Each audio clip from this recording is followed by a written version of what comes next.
Manjummel boy സിനിമയുമായി ബന്ധപ്പെട്ട സാമ്പത്തിക തട്ടിപ്പ് കേസിൽ സൗബിന്റെ ചോദ്യം ചെയ്യൽ പൂർത്തിയായി. ആവശ്യമെങ്കിൽ വീണ്ടും വിളിപ്പിക്കുമെന്ന് മരട് പോലീസ് വ്യക്തമാക്കിയിട്ടുണ്ട്. സഹ നിർമ്മാതാക്കളായ ബാബു ഷാഹിർ, ഷോൺ ആന്റണി എന്നിവരുടെ ചോദ്യം ചെയ്യലും പൂർത്തിയായി. വിശദാംശങ്ങളെല്ലാം പോലീസിനോട് പറഞ്ഞിട്ടുണ്ടെന്ന് സൗബിൻ പ്രതികരിച്ചു.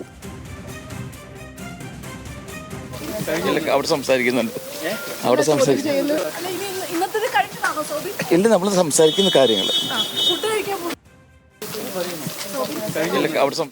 സൈഫുന്നിസ അലിയാരുണ്ട് കൊച്ചിയിൽ നിന്ന്. സൈഫുന്നിസ, എപ്പോഴാണ് ചോദ്യം ചെയ്യൽ പൂർത്തിയായത്? എത്ര സമയമെടുത്ത ചോദ്യം ചെയ്യലായിരുന്നു?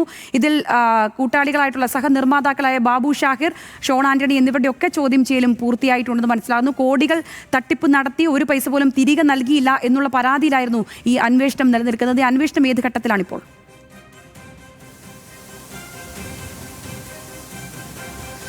സംഗീത, കേസിന്റെ അന്വേഷണത്തിന്റെ ഭാഗമായാണ് ഇപ്പോൾ ഈ മഞ്ഞുമൽ ബോയ്സ് സിനിമയുടെ നിർമ്മാതാക്കളായ സൗബിൻ ഷാഹിറിനെയും സൗബിന്റെ പിതാവും സിനിമയുടെ സഹനിർമ്മാതാവുമായ ബാബു ഷാഹിർ, ഷോൺ ആന്റണി എന്നിവരെയും ചോദ്യം ചെയ്തത്. 3 മണിക്കൂറാണ് ചോദ്യം ചെയ്യൽ നീണ്ടത്. മരട് പോലീസ് സ്റ്റേഷനിൽ രാവിലെ 11:20 ഇവർ ചോദ്യം ചെയ്യലിന് ഹാജരായത്. വിശദമായ ചോദ്യം ചെയ്യലിന് ശേഷം 2 മണിക്ക് ശേഷമാണ് ഇവർ പുറത്തേക്ക് ഇറങ്ങിയത്.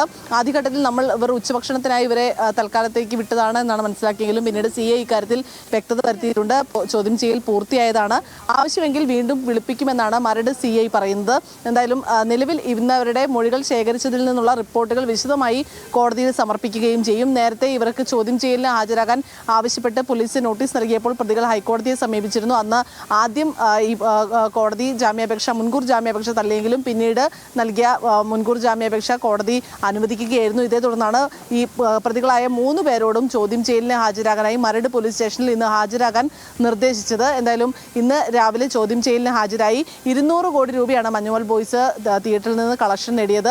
7 കോടി രൂപ സിനിമയുടെ ചിത്രീകരണത്തിനായി സിറാജ് വലിയതുറ എന്നുള്ള ആളിൽ നിന്ന് ആദ്യം കൈപ്പറ്റിയിരുന്നു.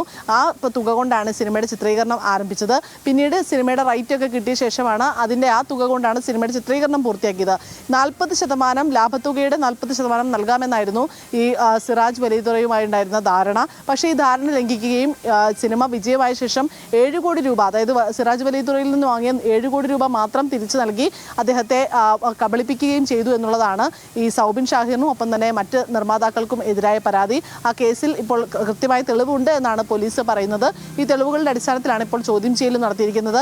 ഈ പ്രതികളുടെ മൊഴികൾ കൂടി ഉൾപ്പെടുത്തിയുള്ള റിപ്പോർട്ട് അടുത്ത ദിവസം തന്നെ കോടതിയിൽ സമർപ്പിക്കുകയും ചെയ്യും. സംഗീത. ശരി സൈഫുന്നിസ.